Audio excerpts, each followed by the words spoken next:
مدینہ میں ایک بوڑھی عورت تھی جو نبی کریم سے نفرت کرتی تھی۔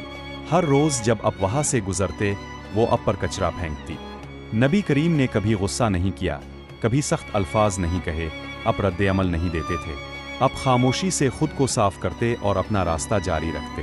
ایک دن اس جگہ خاموشی تھی، عورت نظر نہیں آ رہی تھی۔ نبی کریم رک کر اوپر دیکھتے ہیں۔ نبی کریم، وہ بوڑھی عورت کہاں ہے؟ اب کو معلوم ہوتا ہے کہ وہ بیمار ہے تو اب اس کے گھر تشریف لے جاتے ہیں۔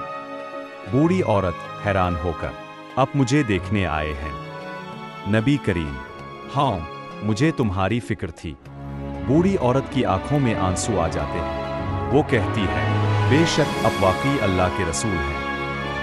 وہ اسلام قبول کر لیتی ہے۔ پیغام: نبی کریم نے سکھایا کہ محبت اور صبر نفرت کو ایمان میں بدل سکتا ہے، اس لیے سنت پر عمل کریں۔